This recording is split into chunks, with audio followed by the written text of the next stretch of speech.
Oh, but anyways, we had the little maze, 15 people. We Yeah. cut it. My buddy Jimmy come out. He had a little Kubota tractor with a brush hog. Okay. And literally, it sounds stupid, but you can't drive over it and knock the corn down. So we had to back. The whole thing, we did it backwards. And everyone's like, man, you must trace it out. And every year, everyone asks me this. I swear to God, dude, I would stand on the back of the tractor and say, go left. Yeah, straight. No, right. Serious. There was no rhyme or reason to it. So, and that cuts like 2 rows of corn off, so it's nice and wide. Right. And then we progressed doing the Field of Screams, which ended up calling it, and we did more of the haunt. So I ended up having a corn maze, the haunted corn maze. Then I rebuilt the bottom of the barn, and then we did zombie paintball with these little cheap old paintball guns. They were pumped. And you're not gonna shoot at target. It was basically like you got other people using all the shit. yeah, like I'm old, so I remember Deer Park Funland when it was Deer Park Funland and not Michigan's Venture. And they had arcade, where you would shoot BB guns and this shit would move and when you would hit certain sensors and stuff. So I just did an old school shooting gallery. No live zombies came out. It was just targets. People dug it. It was fun. The guns suck. Paintball sucks. It rains. I'm outside, so I'm fucked all the time. They never work. Then I got the higher end paintball guns. They fucking suck too. Then we went with airsoft, full automatic airsoft. I thought these were toys. These aren't toys. No, dude. No, they're badass. I mean, they were actually bouncing off the targets, hitting people. Yeah. You get struck with one of those things. Because when the barn burnt down, we cleaned all the shit out of the barn. Like, man, there was all kinds of stuff and bands and just, dude, all kinds of shit up there. So we pulled everything out of there, and all the ash was down there. And I'm like, dude, that looks evil already. So we just put targets out there and did that.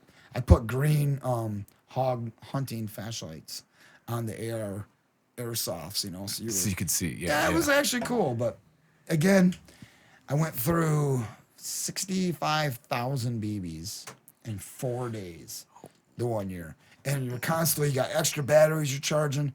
Them things were wearing out. I can't find anyone to fix them. Yeah. I'm like, well, fuck, they cost money. So then last year, I said, screw it. I'm going to go clean the bottom of the barn out. Basically, we hand shoveled 20 bushel apple boxes full of ash out. Built all these built 2 buildings in there. So this year we're gonna have actually an indoor haunt, which is cool. So if it rains, we're not totally screwed, Right. Is it like added on to it or is it separate? Separate. So yeah, you'll walk in. You've never been there. So yeah, you'll walk in the main door, and then everything's fenced off, and there's like a Wild West town with facades and shit. Okay. A lot of photo op stuff. I think that's cool. Yeah. People want to walk through a haunted house and you're done. You're like, I'm done. This way you can walk around and take pictures of shit and just right. Cool. So more of an experience. Yeah, I mean, I got like a 12-foot electric chair I built, 12 foot tall. That's cool. And now I just got skulls and skeletons over and got one of them Home Depot skeletons next to it. And I think that's cooler, man. It's skeletons. Yeah. Come on, man. Yeah. Everyone's got an electric chair. It's covered in skulls. Right. But getting back to the maze, when it was wide like that, it was cool when you would jump out and scare people. But I thought about it one day and I said, man, I want it to be more tight, So then I just cut it with one. So 2 years ago, I literally went through and cut it all with one of them hand weed whackers. Really? The old school ones. Like a sickle almost. The whole thing, dude. It's like my shoulders are killing me, but and again, I didn't write it off, so I'd look at it and go, yeah, that looks good. Whap! And the corn was only about maybe a foot tall. That worked.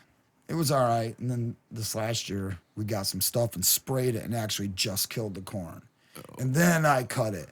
But people don't realize, like, weeds grow like crazy there now because it's open. So you're constantly cutting weeds. I have my buddies come in and help me work. My workers are the greatest. But they come up, we actually pull weeds. I mean, we're literally pulling weeds and throwing them into the corn. Yeah. It's so much work no one realizes and I get it. I think I really realized it either myself, but.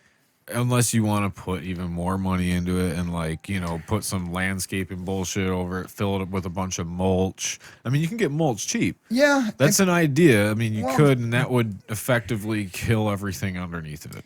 But the problem we have is, like, it took... Then you have to remulch it, like... every year because Every week, how many people are walking through? You know, kicking it. Well, you know, because people don't care. 2 years ago it rained. Yeah. Oh, dude.